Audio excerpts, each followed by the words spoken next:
Di ay mga higayon nga ang maong pagtuo gikinahanglan gayud nga mapahalawom pag-ayo nga diin diha sa atong mga kasinatian ang maong pagtuo magdala unta kanato sa kaamguhan nga di ay kinahanglan magtubo ang atong pagtuo. Dili lang di ay igo nga basta kita mutuo, kundi mutubo unta ang atong pagtuo nga kining maong pagtuo mas makapalalom diha sa atong pagsalig sa kang Kristo. Ang kanindot nining maong amahan nga nakaamgo siya nining maong ang nga ang iyang pagtuo diha sa Dios dili pagayod ing ana kalalom nga kini makadala og ka-alibyo o kaayo diha sa iyang anak.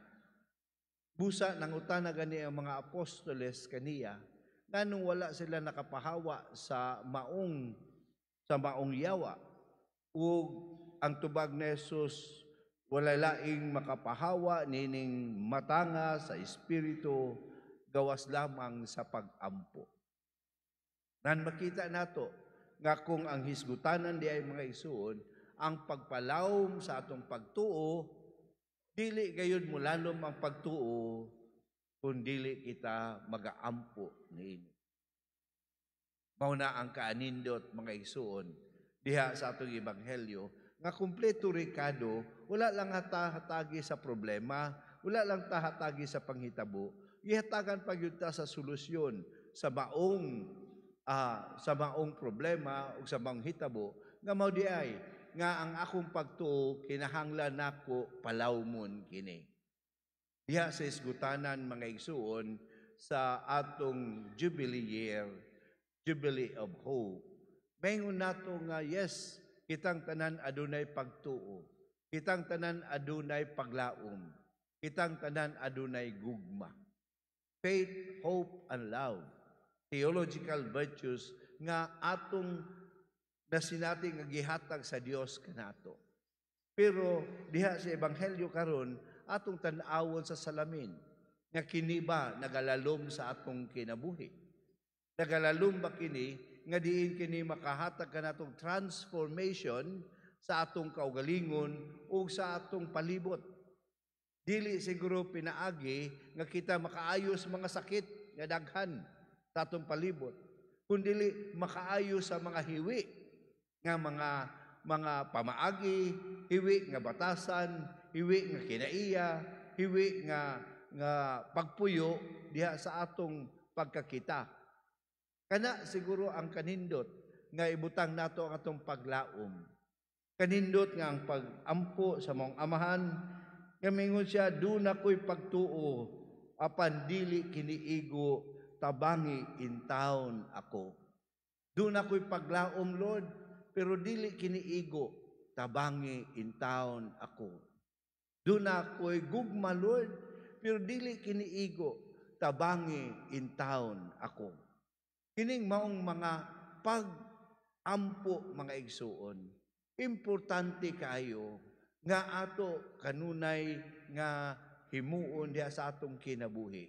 Dili nato ni katulgan na basta makasimba lang ta, okay na ni, no? Kundi kini di ang pagsimba nato, pag-apil nato sa live stream, usa ka kahigayunan nga daw kita nagaingon sa Ginoo nga aduna ko'y pagtuo pero dili kiniigo, tabangi in town ako. So, an expression of helplessness yet full of trust and full of hope nga mahimo gayod sa Ginoo ang mga butang ato nga gipaningkamutan nga uban sa pagtuo unta mausab sa atong kinabuhi. Kini kanindot nga dalhon nato sa bayhon sa isgutanang bukasyon. Salamat sa Dios, no? Nadungog na siguro ninyo nga karong March 1, usa sa mga gikan gayud na po dinhi sa atong parokya, maordinahan sa pagkapari pero naa siya sa Redemptorist congregation, sa ka-religious congregation. Kauban siya, altar boy siya sa una, unya dinhi nining maong parokya siya no nitubo og ni alagad. Mao nang nahimo usab siyang kabahin niini karong March 2 sa Domingo man kana sa alas 9 himuon niya dinhi sa atong parokya ang iyang Thanksgiving Mass. Pasalamat sa gasa sa Dios. Remember mga igsuon, before sa ordination ni Father Iboy, pila ganito katuig nga ni hulaw nga wa gyoy ordinasyon atong parokya, no? Nga ato ganitong gilantaw nga mga 25 katuig nga wa gyoy gikan sa katapusang ordinasyon. Nato nalantaw nga susno kadtong mga naordinahan nga gikan diri sa una pa mga matay ng mga pari. Karon nitubod na usab. Ngano man kini? Kung maingon kita mga igsuon, dili kini tungod kay kuyaw na ang atong panahon karon. Dili kini tungod kay naswertihan ta. Ako mismo makaingon nga tungod kini sa atong pag-ampo. Naa kayo di ay kita'y paglaom diha sa Dios kung kita magapadayon sa pagtuo kaniya. Tinuod makaingon kita, Ginoo, naami pagtuo. Pero salamat sa Dios nga imong magigipakita nga ang among pagtuo gayon nga makanunayon dili gyud ay nimo pakyason. Salamat sa bukasyon. Salamat sa imong gipadayag sa makausapa sa kaayo nga imong gihatag kanamo.